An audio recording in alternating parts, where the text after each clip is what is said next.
Website care plans are a wonderful, wonderful way to help maintain client relationships, grow your business, and in general, pretty darn good for the client as well because they get taken care of. The problem, or I guess the question really, is how do you price these crazy things? Because this conversation came from a conversation on one of the Facebook marketing groups. Is how do you price these things? Because they've seen prices from almost nothing to $1 bazillion, and what's the correct answer? So, in today's Morning for Visionaries, we're going over how to price your website care plan, what you should put in it, and what to think about to adding to these things and how to approach it. So, first, let's answer the question of pricing. Depends on you. Well, depends on you, who you're targeting, and what you're offering. So, while it is a simple question, it's not it's an easy question and it's an easy answer, but it's not simple per se. I think I'll word it that way because the easy answer is you can price it whatever you want it. So is it the Wild West of pricing? No. If you, for example, and this is the response I gave, so I'll just tell you guys here. If you are targeting small mom and pop shops where they are really struggling to get this local business going and they have all the retail things they have to keep paying for, and it's, well, here in 2020, the local market is up and down depending what you're doing, right? So they might not really use their website much. Their big thing is, let's say, local events, networking, and these kinds of things, and being part of the community. They might not care about the website. So for charging them a couple $1,000s per month is just not going to make sense for them. They just want the darn website to work, look reasonably good and on brand. Probably they might not even have a brand. They just want the website to look normal for the industry. They just want the darn thing to work. That's all they want. You're probably going to be looking at anywhere between like 50 to 100, 150, maybe $200 a month, depending how you sell this, depending who you are, and depending what you're offering, of course. So, that might be more appropriate. On the other hand, you're approaching a well-funded business that's doing reasonably well and they're growing, and you tell them, hey, I can maintain your website for $100. They'll be like, what are you going to do for $100? We spend that amount on coffee a day, right? That might be on the low side, though. So, point being, you have to price appropriately for whom you're targeting. If you are offering truly high-end services with a lot of information, a lot of goodies, and a lot of value added into these services, and you're really hands-on, you're really on point with everything you're doing with client relationships, you are really awesome what you're doing, charge a premium. Why not? Then target people who can pay the premium because they find value in such services. On the other hand, and by the way, all of these options, ideas are correct. There is no wrong way. The only real wrong way is to price inappropriately for whom you're targeting. But otherwise, if you're getting sales and people are happy with what you're offering, then you're doing okay. So the other side is, and we offer both, by the way, we offer fully custom options and pre-made lower end services.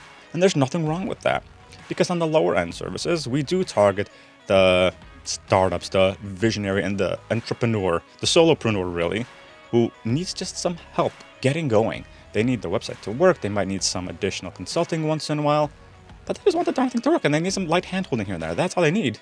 And they want the website maintained, updated, secured, make sure it works fast. Yeah, why not? Charge $50, $100, $200, whatever, and they're okay with that. They, and it really does depend and if you want to offer that, that's fine. And it depends on if they really want those services. So you got to figure that out. I'm not going to answer that question for you, but I can tell you this. It really all does depend on if you want to offer that, go ahead, price it out. And what I mean by that, I just mean pick a price, and I really do mean just pick a price that seems fair to you. See if you can sell it. If you can sell it, great, you've got a good price. It's that simple. Now, once you really get going into these things and you start getting some business out of it, you'll then start to know, is this price point working for you for what you're offering to the people that you're offering? It's kind of that simple. But starting out, pick a price. If you can sell it, it's working. If you can't sell it, it's not working. Or if you're selling too much of this thing and you're overworked, then you're way underpricing yourself. But you just got to start. So pick a price. My personal recommendation, if you're really, really just starting out and you don't have too much to offer and you're offering really basic services, $50. Why not? Pick $50 to a business, that's not much money. Even to a fledgling business, that's not too much money.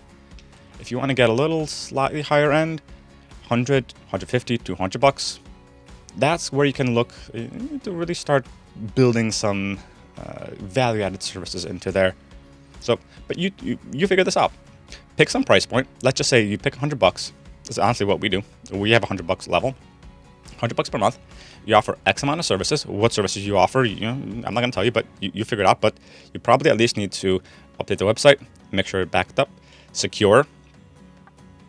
Yeah, that's kind of about it, honestly, for basic website maintenance. And maybe you might want to throw in an hour or two, depending, of some active support in there. That's it. And other than that, well, it's not the Wild West, but then you can start customizing to what you want to and to whom you're selling to. If you're selling to larger companies, you can definitely raise your fees. If you're selling to funded startups, you can raise your fees. If you want to stick with the small local retail, you can vary your services, you can raise your prices, but then you can offer various types of things in those things. For example, you can offer ongoing SEO, you can offer website development in there. So instead of you building one website build out, they just pay you monthly and you do the website build out anyway. But then they're kind of stuck with you on your website as a service. And I don't mean that in a negative way, but you could price it that way. And I've seen a few people doing this online and it works. Or you could just do very simple. We do your hosting, or you don't even have to do hosting. We'll do your website maintenance, speed optimization, performance, security, backups, and we'll help you with any small WordPressy type help tasks that are under half an hour each. Something like that, right? And you can price anywhere between 100 and let's say 300, 400 bucks for that. Again, depending what you're doing in there. So to truly answer what the pricing is for website care plans and what you should do, depends who you are targeting and what you are wanting to charge, really. For us, we charge between 100 bucks on the low end and 2,000 is our standard sale, all the way up from there. So you tell me. Depends what you're doing, who you're targeting. Easy thing to start, 100 bucks. What goes in there? Anything, really. Basic level of anything, though, is you can do hosting, you don't have to. Just general support, make sure the website works. Other than that, everything else can be a value add-on. And so that's it for today's Morning for Visionaries, because it really is that simple. Just pick a price, get started, and what prices you should be charging, you determine that by saying what you can sell and what you're comfortable selling, and start adding services or changing things so you can raise prices if you want to, or grow your team. That's it. It is really that simple. There's not much complicated stuff in there, but you can make a good user experience out of it and help people learn and grow through these things. And from there, just see where it takes you. So that's it today's Morning for Visionaries. I'd love to see what you guys add into your website care plans and how you do these things and how you price these things. Leave a note in the comments because I'd love to hear your stories about it. See you next time. Bye.